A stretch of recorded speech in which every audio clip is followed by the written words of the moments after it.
Bismillahirrahmanirrahim. Allahumma shrah li sadri wa yassir li amri wahlul 'uqdatam min lisani yafqahu qawli. Rabbi yassir wa la tu'assir, Rabbi tammim wa kammil bihil khair. Wa bihi nasta'inu qala al-muallif rahimakumullah wa adaman naf'a wa bi'ulumihi wa bikum fid daraini amin. Qal radhiyallahu anhu. Wa aqallu sholatil kusufi an tusalliya rak'ataini ka sunnati zuhri wa akmaluha ay yaj'ala fi kulli rak'atin qiyamaini yatilul qira'ata fihima wa ruku'aini yatilu tasbiha fihima wala ziyadata fi sujud ila akhiril masalah. Yang pada malam hari ini kita akan melanjutkan bab fikih yang berkenaan dengan bab sholat dua id dan sholat kusuf serta sholat istisqa. Itu kalau tidak salah itu kemarin kita membahas sholat id, baik idul fitri maupun idul adha, serta bagian-bagian daripada sunat kita membaca takbir, yaitu di malam-malam takbir. Sekarang yang berikutnya adalah sholat kusuf, yaitu sholat gerhana. Ini jarang kita laksanakan. Biasanya kalau ada sholat gerhana itu kita diharuskan, disunatkan untuk menjalankan ibadah sholat. Sholat adanya, kalau bahasa orang Betawi bilang itu geraha. Ada geraha bulan, ada geraha matahari, ya. Itu dua-duanya disunatkan untuk menjalankan ibadah sholat.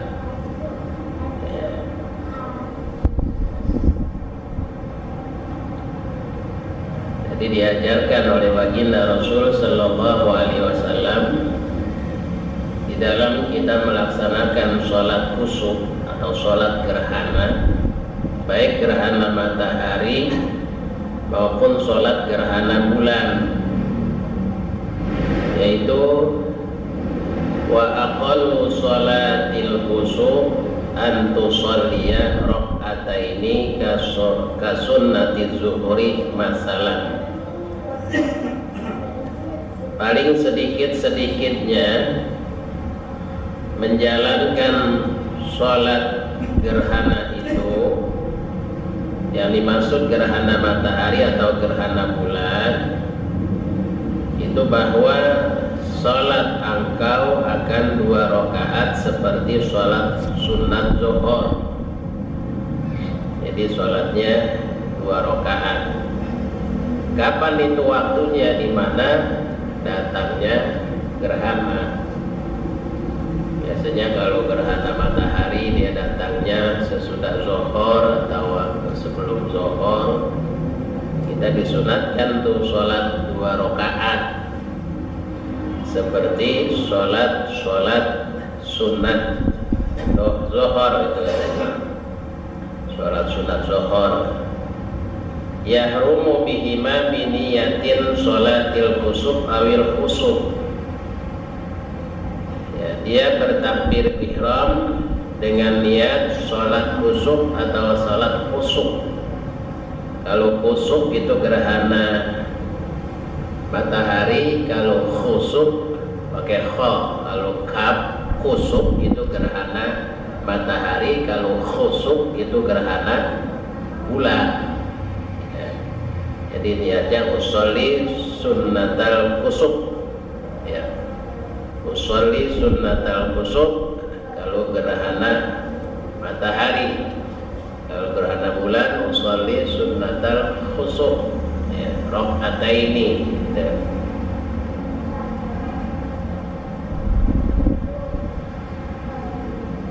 Kemudian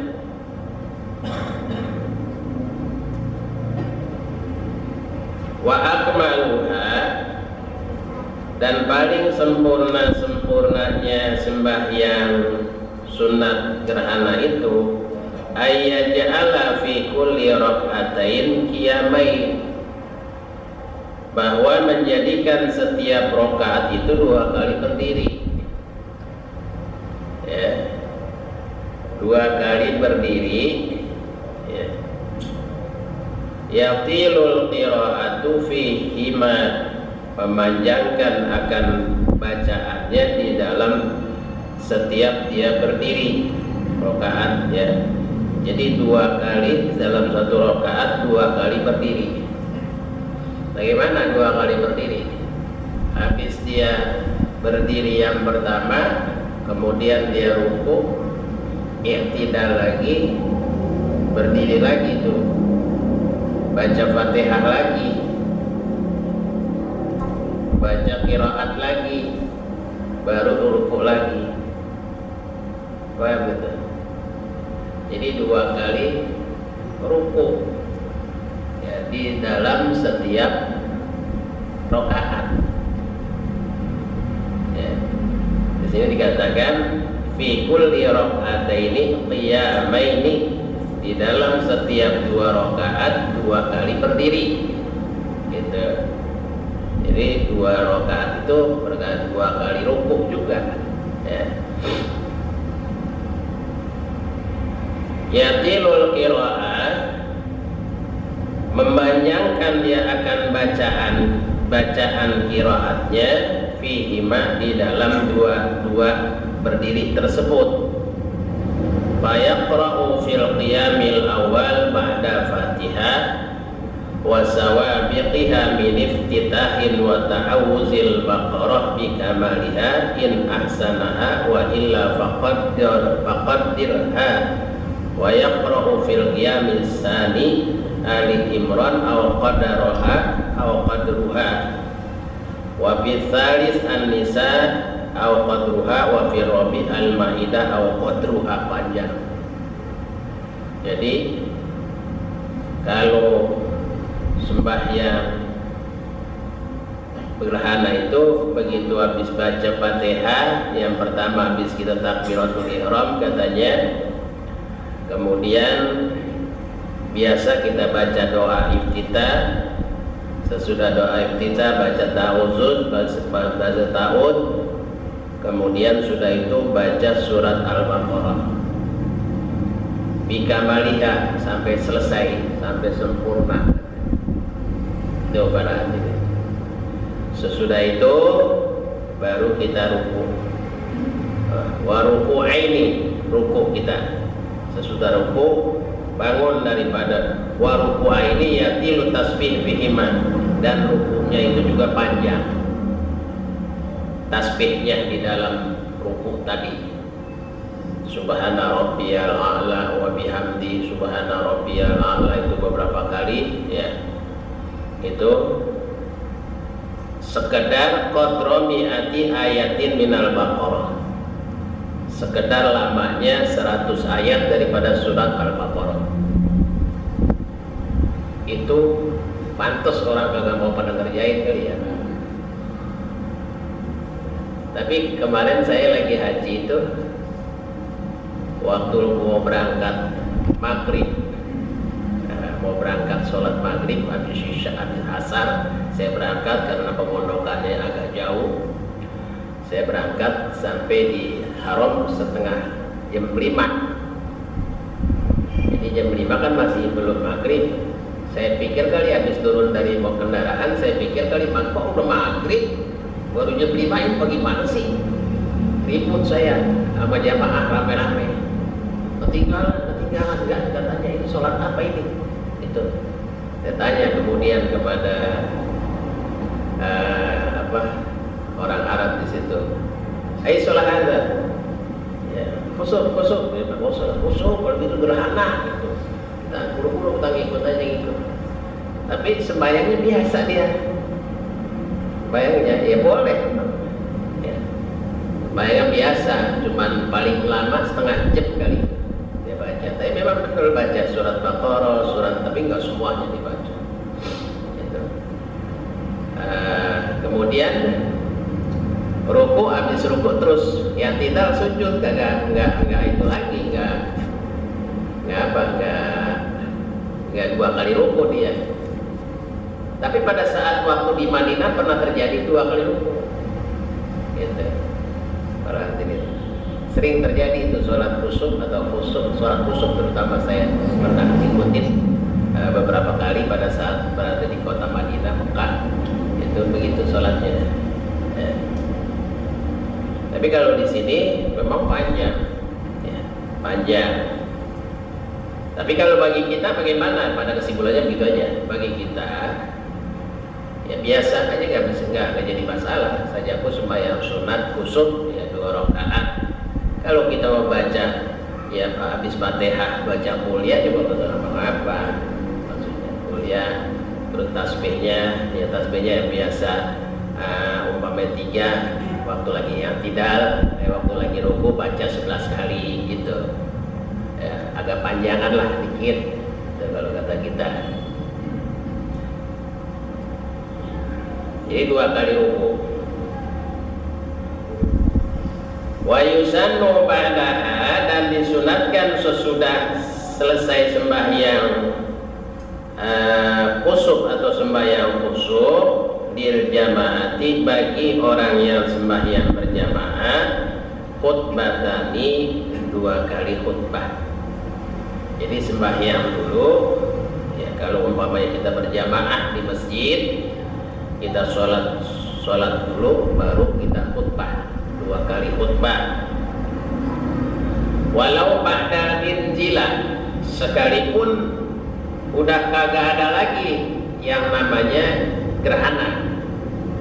Ya mungkin gerhananya cuma setengah jam atau 1 jam karena sembahyangnya lama. Begitu mau khutbah udah habis, kagak ada lagi gerhananya, itu nggak apa-apa. Kalau memang sholat kita berjamaah dengan memakai 2 khutbah.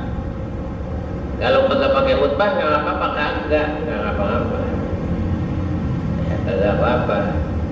Karena itu juga disunatkan katanya, sunat, jadi bukannya wajib dalam sembahyang khusuk, sembahyang gerhana matahari. Ya. Kahut batal id, kahut batail id, lakinnahu, tetapi bagi si imam la yukabbiru fi iman, tidak boleh atau tidak membaca takbir di dalam 2 khutbah. Walakin yastaghfirullah ta'ala fil awalil ula min huma tis'a marratin. Tapi diganti pada saat khutbah itu, kalau Idul Fitri mah Allahu Akbar. Tapi kalau sembahyang khutbah sembahyang gerhana itu dengan istighfar. Astaghfirullahalazim, Astaghfirullahalazim gitu. Jadi digantinya kalau Idul Fitri mah Allahu Akbar gitu kan. Tapi kalau khutbah gerhana itu dengan istighfar. Astaghfirullahalazim, Astaghfirullahalazim berapa kali itu? Bil awalil ula min hadis marratin, di khutbah yang pertama 9 kali. Wa fil awwali saniyah, di khutbah yang kedua 7 kali. Kenapa? Li annal istighfar la ikun bil hal. Karena istighfar di dalam khutbah yang namanya khutbah gerhana itu sangat cocok dalam keadaan itu ya. Kenapa dikatakan layak gitu? Li'annal khusufa, karena bahwasanya khusuf itu mimma yakhufullahu ibadahu ya, daripada apa yang ditakutkan ya kepada kita oleh Allah, terhadap Allah Subhanahu wa taala akan hamba-hambanya, wa yakhussul khatib bihi ma as-sami'in, yaitu sesuatu hal yang menakutkan gitu. Kalau yang namanya khusuf kan gerhana itu, apalagi gerhana matahari, gerhana bulan malam, pada saat malam ya, itu rasa kekuasaan Allah sangat dekat terjadi, sesuatu hal yang sangat mengerikan ya. Itu namanya adanya gerhana matahari ya, kekuasaan Allah. Maka wa yahusul khatib fi ma as-sami'in ala fi'lil khair, maka menyuruh si khatib di dalam 2 khutbah terhadap orang-orang yang sholat ya, ala fi'lil khair, di dalam melakukan kebaikan, min taubah, daripada banyak tobat, banyak bersedekah ya, wa yuhazziruhum minal ghaflah, dan mengingatkan ya, kepada mereka jangan banyak lalai di dalam diri mereka, karena bisa saja adanya hal-hal ya, kejadian-kejadian yang luar biasa tersebut bisa kadang-kadang juga turunnya bala dan lain sebagainya, atau mengingatkan kita untuk banyak tobat gitu. Berarti banyak bersedekah, jangan banyak lalai, jangan tamattu atau tamadda fil ghurur, dan jangan selalu tamadda, itu tamadda terus menerus di dalam hal-hal kelalaian. Jangan hayo aja orang udah pada lalai balik lagi ya. Jangan istilahnya karena adanya ini menjadikan satu peringatan. Jangan dikatakan udah kejadian alam, itu memang betul kejadian alam, tapi kehendak Allah Subhanahu wa taala untuk mengingatkan kita ya. Itu diantaranya cara sholat gerhana. Kemudian yang berikutnya wa sholatul istisqa. Nah, sekarang sholat istisqa. Sholat istisqa itu tuf'alu inda hajatin nas ila suqya minallahi ta'ala bisababin qita'il ma' au qillatihi bihaitsu la yaktafi ya. Bahwasanya sholat istisqa itu dikerjakan pada saat orang itu sangat butuh daripada curahan air, sangat butuh akan hujan ya. Hujan udah pernah terjadi ya, seperti sekarang hujan terus menerus ya. Bisa saja pada satu saat ya 6 bulan kagak hujan-hujan, pada saat itu air udah pada kering ya. Kagak ada lagi air yang bisa dimanfaatkan, udah nggak cukup untuk kebutuhan dalam kehidupan manusia. Maka disunatkan itu untuk menjalankan daripada sholat yang namanya sholat istisqa ya, sholat minta hujan. Wa yas'alu ziyada ya, yaitu meminta akan diberikannya hujan. di anfusihim untuk diri mereka. Wa iza arada sholatal istisqa, apabila mau sembahyang istisqa berjamaah, yusannu al imam, disunatkan imam itu ayyahruju bihim ila sofra, bahwa keluar mereka ke lapangan, la udra, ya, yang tentunya haitsula uzra, yang tidak sekira-kira tidak ada uzur, ta'assusan, yang karena meneladani daripada apa yang dicontohkan oleh Rasulullah Sallallahu Alaihi Wasallam.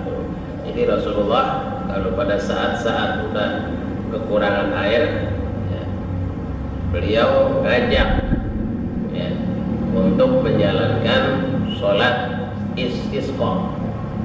Gitu. Jadi sang imam, pimpinan daripada ya ustadz di kampung itu, ya, ngajak untuk menjalankan sholat istisqa, ya. Wa qabla al-khuruj, sebelum keluar, yusannu lil imam, sunat bagi seorang imam, ayyamurahum bi asya'in minha taubah, ya, bahwasanya memerintahkan atau menyuruh kepada mereka dengan sesuatu daripada taubat, min jami'il ma'asi, dari segala perbuatan maksiat, wa minha, dan juga sebagian al-mudabarah ila masalihil a'da, yaitu untuk segera berdamai daripada apa, musuh-musuh, ya. Kemudian wa minha al-mubadarah ila siyami salasati ayyam, sembahyang apa, puasa 3 hari. Jadi sebelumnya kita akan menjalankan sholat minta hujan bagi seorang imam, ngumpulin tuh. Di sini dikatakan mengumpulkan akan jamaah, dimusyawarahkan, diajak kapan kita mau istisqa, begitu. Paham itu? Kapan kita mau istisqa? Ayo kita istisqa rame-rame. Kalau udah nggak ada waktu, kumpul kita sama-sama. Kemudian sesudah itu, ya, diingatkan kepada semua jamaah, ya, kalau yang masih ada bermusuhan, buru-buru damai. Jangan ada yang bermusuhan lagi, jangan ada yang pada marahan lagi. Damai situ, pada baik, ya. Karena mungkin dengan adanya itu mungkin murka Allah turun, gitu. Jadi kagak hujan-hujan, karena banyak orang yang udah pada saling bermusuhan. Tuh, para hadirin, itu bukan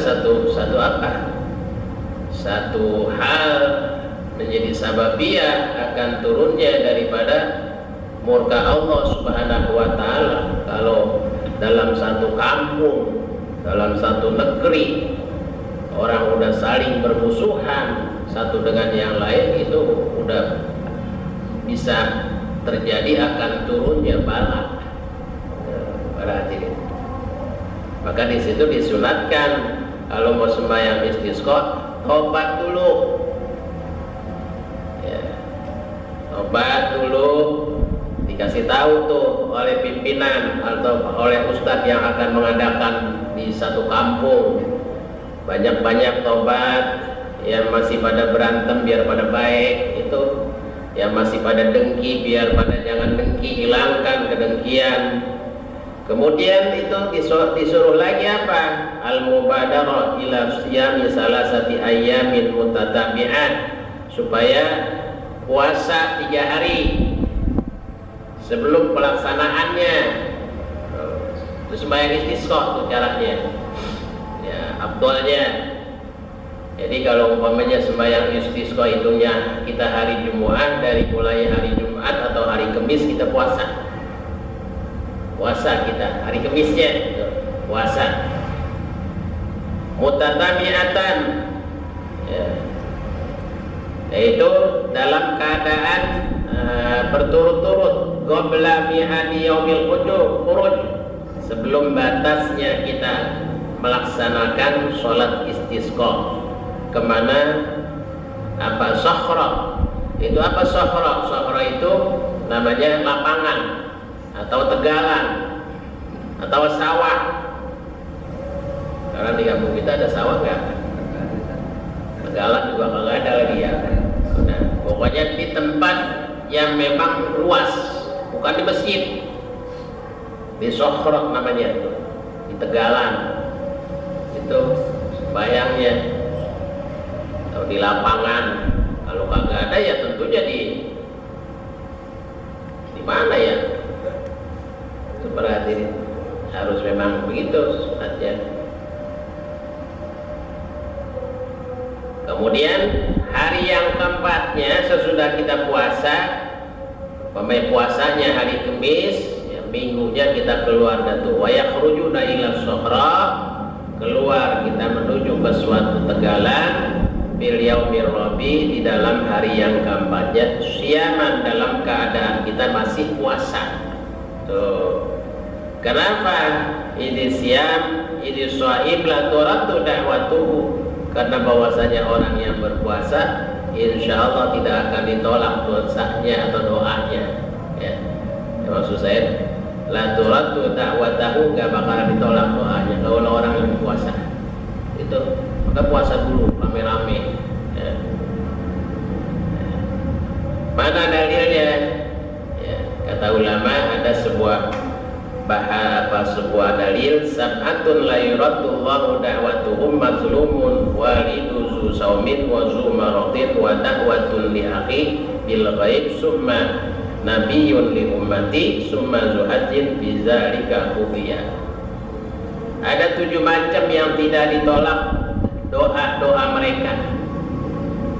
Itu 7 golongan yang kata seorang ulama, ya, di dalam bahar, di dalam syairnya ada 7 macam yang tidak ditolak daripada doa mereka di hadapan Allah Subhanahu wa ta'ala.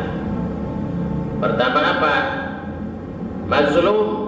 Pertama doa orang yang dizalimi, doa orang yang dianiaya. Ya.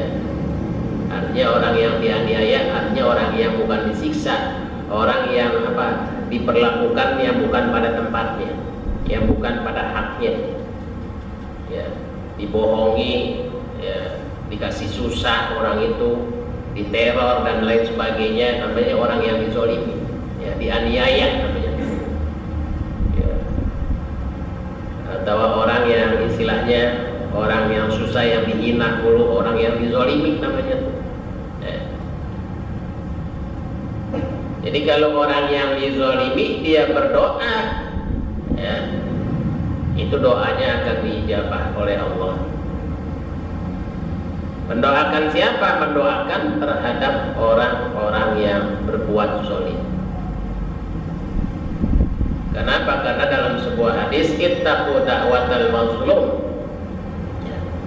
Takutlah kamu terhadap doa orang yang kamu zalimi. Jadi kalau orang yang kita zalimi itu namanya bukan doa, sumpah, disumpahin.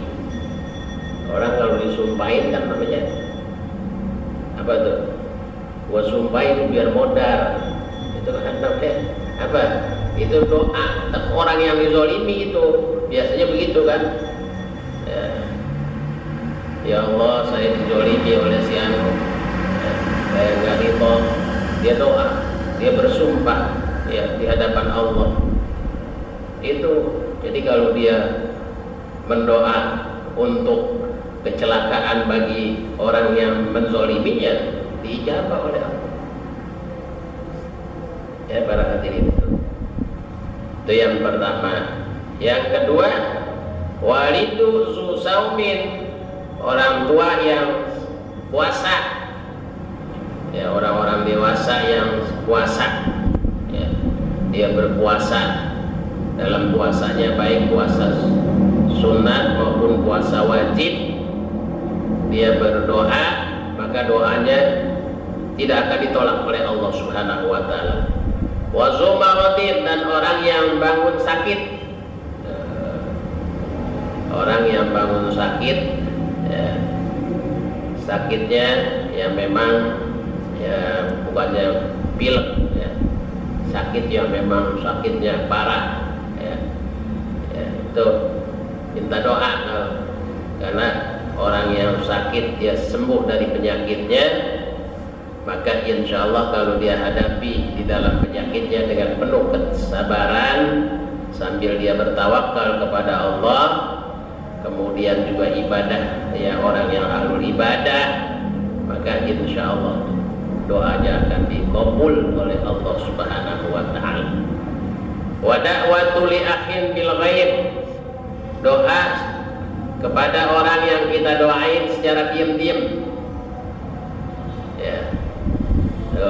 Kita doain orang, si kawan kita, ya Allah, mudah-mudahan si anu diberikan kemudahan urusan dia, kita doain.